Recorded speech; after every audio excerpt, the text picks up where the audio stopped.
What's up, you guys? This is Devin with Century FX Studios TV, back with another video. And today I want to talk about something a little bit different. I was scrolling up and down on Facebook, and I noticed on my one of the groups that I'm in, one of the photography groups that I'm in, I noticed they asked a really good question. And I thought it was a simple slam dunk question at first. But then when I thought about it, I said, hey, you know what? That's a really good question. And the question was, what do you do on high pressure shoots? High pressure photo shoots, high pressure video shoots. They said photo shoots, but this can be extrapolated to video and photo. And the first thing I thought was, oh, this is a slam dunk. This is a slam dunk question. Why would you even ask this question? Just be ready. But being ready is different for different people. Being ready is different for different situations. There's so many different things that could happen on a photo shoot, a video shoot, anything. There's so many things that could happen, and you invest so much money, time, effort, and energy to get everything right that a lot of people don't know what videographers and photographers go through on a day-to-day basis. So here's some of the things that I want you guys to remember when you're going to a high pressure shoot. And only you would know if it's a high pressure shoot, because all these things are subjective. It's based on whether or not you guys are on a certain level. There's a certain level of photographer, there's a certain level of videographer, and it depends on what level you're on that will dictate what a high pressure shoot would be for you. But here's some things that I know, and I'll share them with you. The first thing is client logistics. And what I mean by this is all the information, all of the little small things that make your shoot successful, all the information that your client, whoever you're working for, needs to know, needs to be ironclad. A lot of people don't have this ironclad, especially when this starving artist mentality is around and you're just trying to get to the next gig. You tend to lack on the logistics, because I'm a culprit of this too. So you want to make sure your logistics is correct. That means anything you have to let them know, anything you have to understand or gather from them to give them the correct information back. And so you'll have the correct equipment and all these other things. All those logistics have to be ironclad, from the parking to the equipment to cues. Maybe somebody's going to say something, you're at a wedding, or maybe there's some kind of facing somebody needs to have, some blocking that a dance or drama actor might have, somewhere that somebody in sports might need to be. Like, maybe you're going out to safari to take wildlife pictures. There's so many different things that somebody that's in media, that's filming or taking pictures, needs to know. Either get with those people, figure it out, or you're telling these people exactly everything that they need to know, and everybody that needs to know it can get it.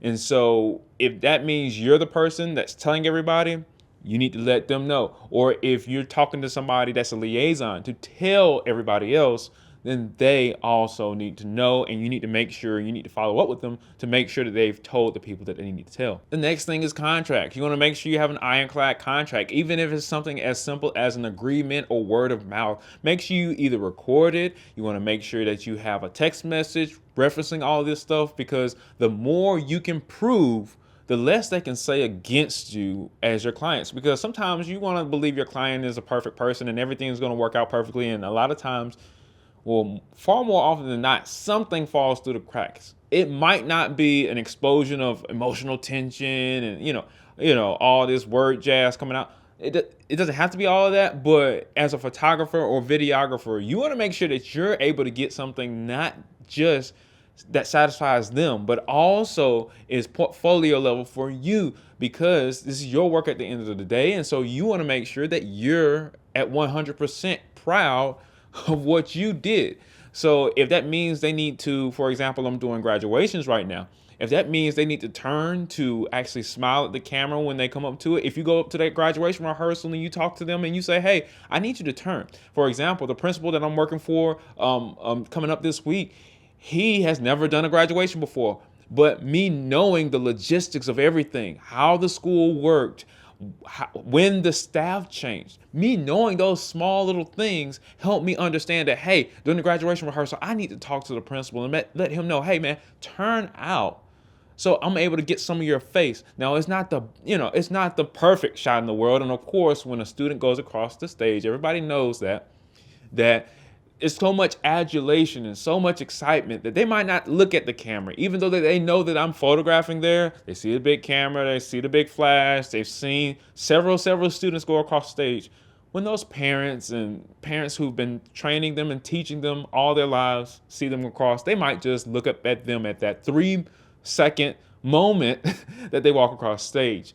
So knowing these things, being responsible about the things and the logistics, it's paramount. I know I got off topic there a little bit, but I want to go into conversational pressure. Now, you need to understand that you have to get over that angst that you have with conversation. As a matter of fact, I'm not necessarily unconfident in my photography skills, but what I am unconfident in a lot of times, more often than not, is actually talking to the client, talking to the people that I'm actually servicing. And this anxiety that you feel, this anxiety that you don't want to talk about price, this anxiety that you don't want to talk about how you work in your logistics as a company, you got to try your best to get over that pressure. And I know everybody's different and everybody responds to you differently, but if you're able to get over that pressure and don't be afraid to fail in a conversation. I'm not talking about ISO shutter speed, all this technical stuff with our cameras. I'm not even talking about that. I'm talking about if you're not afraid to actually talk to them and tell them what you need, your product can come out 10 times better. You see what I'm saying? But if you're so upset about things or in your own anxiety about talking and expressing yourself, and this is something that I struggle with all the time, then you're not going to get the level of product that you want to get. And these things could mess you up, and especially when it comes to a high pressure gig. So all these pressures, they range from the lowest level gig to the highest level gig, but we need to understand that that anxiety will keep us from getting or having a successful shoot and getting results that you want in your portfolio. The next thing we need to talk about is equipment. Now, there's so many ways that you can go about setting up your equipment to make sure you're in the right state of mind, you're in the right, you have your equipment ready with you. The next thing we want to talk about is equipment. And I know I kind of struggle with this a little bit, but we want to make sure our equipment is organized. We want to make sure our equipment is organized so we know exactly where our equipment is. Our batteries, our SD cards, CF cards, our cameras, our lenses. We want to make sure that all that stuff is organized in our bag so when we reach in there, we have it. And this goes double for photographers because a lot of times you miss the moment because you ran out of battery power, your SD card is running low, or you don't have an SD card, or you don't know where it is in the bag and you're scrambling and stuff like that. And the more equipment you have, the bigger your bags are. The bigger the bags are, the harder it is to find everything. You need to label everything. If you can, label everything, get some freezer bags and put like accessories and stuff like that in a freezer bag and then put it in your camera, or get little small pouches. When I bought the Tascam DR10L lavalier microphone, it came with a nice little pouch. And even though the device is no good now, I still use 2 of those pouches because I bought 2 of them. And I use those little pouches for like mounts and stuff like that. Stuff that would scratch up my lenses and stuff like that. So these are small little things that you can do. And I labeled it so I'll know it's not a microphone. But these are small little things you can do to protect your equipment, but also make sure that you know exactly where they are, where the things are. And then, for example, I have like a small little pouch at the top of my bag. I use that for all kinds of, I want to say, lens wipes. I probably need to wipe my glasses right now, but lens wipes and microfiber cloths, all these sensor cleanings. You got mirrorless cameras now, and they're way more prone to getting dirt on the dust on the sensor that would destroy video, that would destroy sometimes even pictures if they're shot at stop down apertures like f11 and if they're in bright sunlight. So you need to think about all these things before you get there, but when you prepare for it, and the more you prepare for it, it just becomes a way of life. It becomes natural to you. The next thing I want to get into is care. You want to make sure that you put care into your lenses. You want to make sure you do organize your bag so things don't get destroyed, jostled up, scratched, and that lowers the value of your equipment. But I tend to hold my equipment for a long time, and the things that I've done seem to have worked out. Things like cleaning your lenses, cleaning your sensors, having all this stuff ready in my bag and having an abundance of that stuff. So I'm not sitting here wondering, when I can't get a shot off, or if I'm pointing my camera near the sun, that the the lens smear is not messing up my image quality, because I don't pay all this money for equipment to not have optimal lens quality or image quality, so to speak. Maintenance is very extremely important, and we don't think about it enough. And maintenance, one of the main things about maintenance is battery life. Now, care will handle a lot of that maintenance stuff, like making sure you take care of your gear, it's not getting jostled around, and over a long period of time it'll work out. But you want to make sure that you maintenance your equipment. Make sure you have batteries. Make sure you have an abundance of batteries. I use Sanyo inner loops and Panasonic inner loops now, and I use the black versions of those. But I have so many of those that I have not gone to the battery store or the store for batteries in like 10 years. And that has helped me tremendously, because I don't have to think about the batteries that I don't have. I don't have to worry about them being half full versus not full. If they're not up to snuff on the charge, I can always pull out my charger and charge them. Now, it does take a long time to charge them, so that's why I bought an abundance of them. So I'm able to give my cameras and my devices as much battery life as I need. You might be saying to yourself, well, you use DSLRs and mirrorless cameras. What batteries do you need that are double A's, like that you buy in abundance? Well, if you have microphones, like I'm using the Tascam X6 right now, the Porta Capture X6, and I need that for my microphone. Phantom power, you always need batteries. This goes more so into the video area of everything, but I'm talking about photography and video. You want to make sure you have an abundance of those things, and then you have them charged up, and then you have an abundance of them in your bag. So if you, for example, on average, you use 8 AA batteries, you have 8 more AA batteries ready to go in your bag. And then this will be part of kind of like a maintenance thing. So when people ask you how much you cost, these are the things that you tell them. Oh, I got to maintenance my batteries. I have to maintenance my cameras. You have to maintenance this. I have to do this. I have to do this. I have to do this. I have to do this. And then I have to do this as a lifestyle. And that's why my services cost more, because these high pressure events are being catered to by my ethic, my work ethic, and all the things that I do to make your product look better. So maintenance, and then you want to future prep. And this is one of the things that a lot of people don't even think about. Future prep. You know yourself as a photographer, especially if you've been working 1, 2, maybe even 3 years in the business. You know yourself as a photographer, and you know the things that you present. For example, I do portraits with flash. So I'm a flash photographer a lot of the times. So what tends to happen is I need modifiers. Well, one of the modifiers that you can use in almost any portrait situation is a reflective umbrella.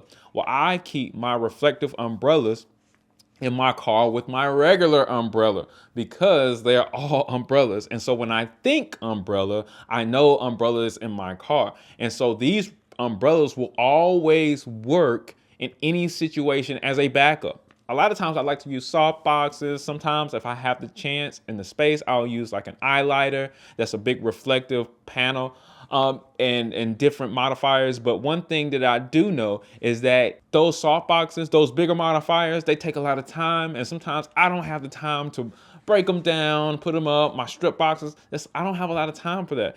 And the client doesn't know the difference between a strip box look and a soft short loop lighting look, or anything with a big, octabox versus an umbrella. They don't necessarily, they might see a small difference, but they're not going to be like, oh my goodness, I'm not going to hire you again difference. You see what I'm saying? So they don't necessarily always know, unless you slate your company off of a certain look. And some people are like that.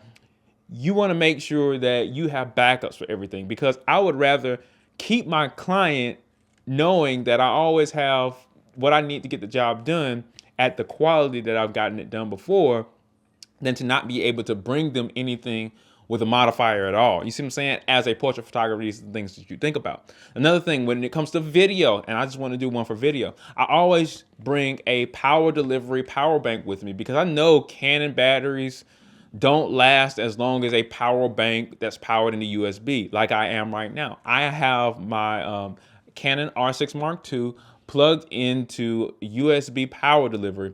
And then that USB power delivery is syndicate power. Also, my Tascam Porta Capture X6 that's taking in audio from my microphone down here, it's also being fed USB power. So I always have power. Not only do I always have power, I can always charge these batteries. This is something that we weren't able to have 2-3 years ago, where you can just go, maybe even 4 years ago, where you could just go and put all your stuff in your bags and still keep charging your batteries. Here's a short story. I was out doing a graduation quite recently, but everything was back to back to back to back, along with another event that I had later that day. And that event was supposed to last 4 hours, 4 hours of photography. Imagine how many batteries I got to go through to photograph, especially when I'm shooting with R5 and I'm shooting high burst rates. It's going to eat my batteries alive. So what I did was I brought my power delivery power bank, and I made sure that I had battery life on me at all times. So during my breaks, power delivery, power bank. I know it doesn't put too much charge on your batteries, but I was already out of 4 batteries because I was filming with 2 and I was photographing with 2. And I only have 4 batteries. I need to buy some more, but Canon keeps changing the batteries. But I got my power delivery power bank and I didn't miss a shot.